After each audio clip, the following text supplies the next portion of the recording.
Are you wondering if you should get the Tesla OEM or an aftermarket set of roof racks? Well, I can tell you that these EVBASE roof racks are identical to the OEM ones at half the price. OEM sells for about $500 US. You can pick up a set of these EVBASE roof racks with the locking mechanism for $279, and then you can use my discount code or anybody else's, and you can save yourself up to an additional 20 or more percent. So that brings it definitely below the $250, so half the price of what it costs to buy the OEM one, and there's absolutely no difference. They function exactly the same. They have all the same parts. But anyway, let's quickly just go over what's in the box. We've got the two roof racks here. We've got the rubber. We have the galvanized nuts that go underneath the glass. So just one thing I want to point out here is there's two different lengths for the studs here. And so the longer one goes in the back and the shorter one goes in front. So just be aware when you're putting those in there that you're putting the right ones in. And it looks like it's, touching the glass, but what's underneath there, I'll show you with a parts catalog. There's a metal tab that it locks into, and you'll know you're in it because you can't move these side to side.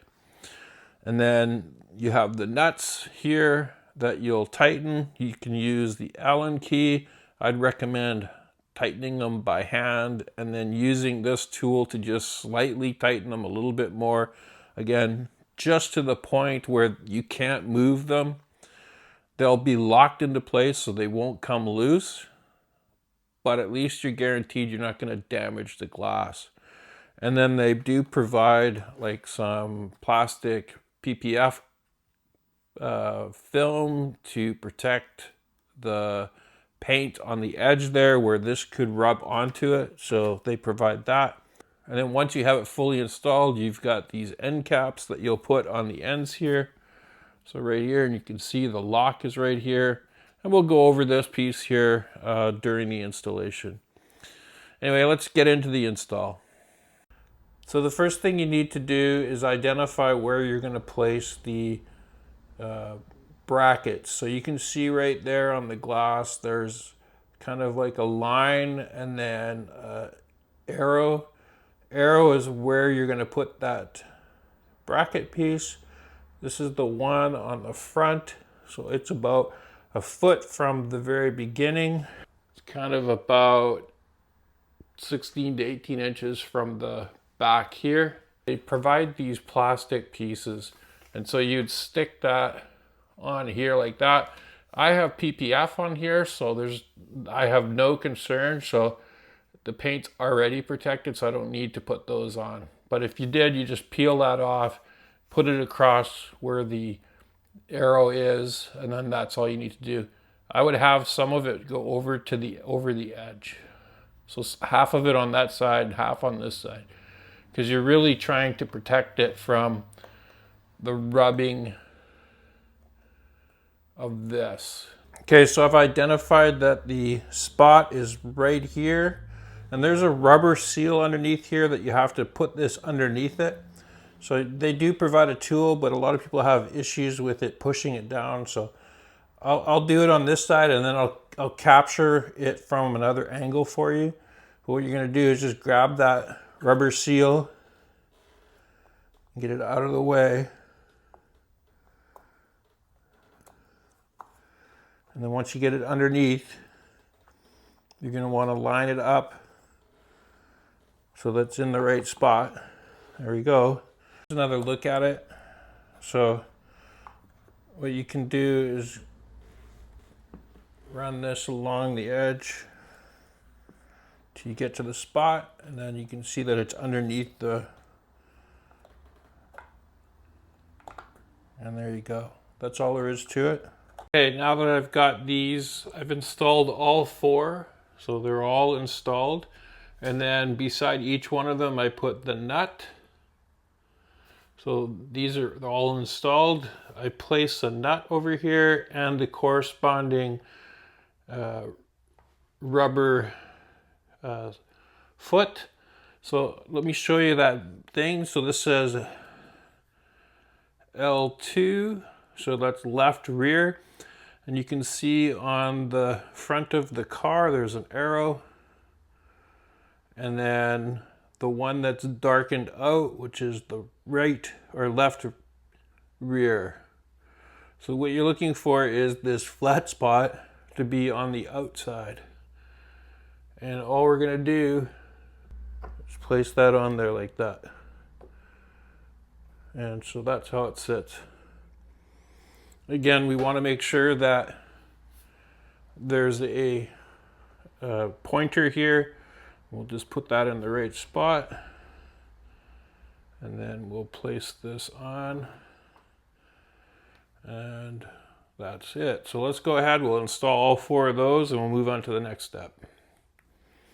So if you had some help from somebody, then it would be easier. I'm gonna have to do this myself. So I'll place this one on here first.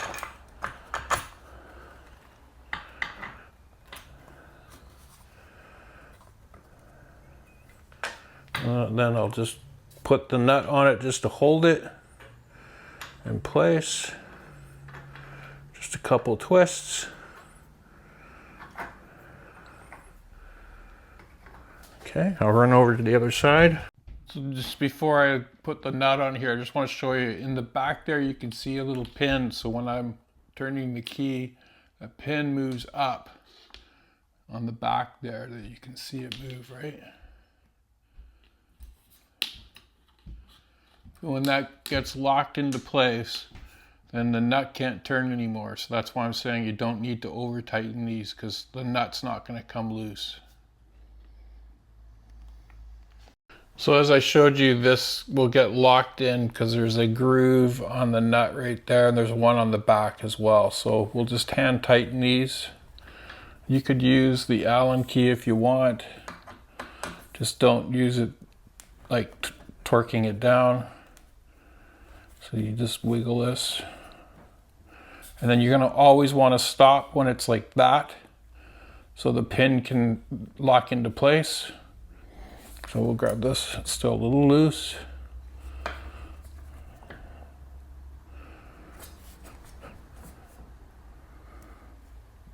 That's as tight as I'm gonna want it. And then it's not going anywhere. So then all you do is lock it into place, pull out the key, and then we've got the covers. So we just find the one that matches it, so that's this one. So on the back, there's these 2 little pins. They go into these slots right here. And then what you're gonna do is put this in place, like that. And that's more than secure. So I'll go around and do all the remaining ones. This is the left one. So I've got it tight. I don't need it any more tighter than that. That's not the right one. That's that one. So again, we're just gonna get this into the hole and then lock it down. There you go. And we'll do the other 2 on the other side. So here are my final thoughts on the install. It's fairly straightforward. Again, if you follow my instructions, you're basically going to pull the rubber seal out of the way and put that hook in there, right where the V or the arrow that points to it. There, you just have to use a light and you'll see it. And then go ahead and install it. You have these tools, but just be careful. The one key is if you over tighten it, that glass is going to break and you could end up costing yourself a couple $1,000s for some roof racks. So better to be a little bit loose than over tighten. The locking mechanism with these keys will hold it in place. I've got mine tightened just enough as far as I'm concerned, and I can grab them. They're not going anywhere, so that's perfect. And then then I don't have to worry about the glass being broken. Again, one of the things I just want to make you aware of is it comes with 2 sets of keys. But you're going to want to put one set of keys in your car so that you can take them off, and then one set on a keychain somewhere at your house, because if you lose these keys, then you won't be able to take them off at all and they'll be stuck on your car. So if you sell your car, you're going to have to include those with the car. Anyway, thanks for watching, and we'll catch you on my next video.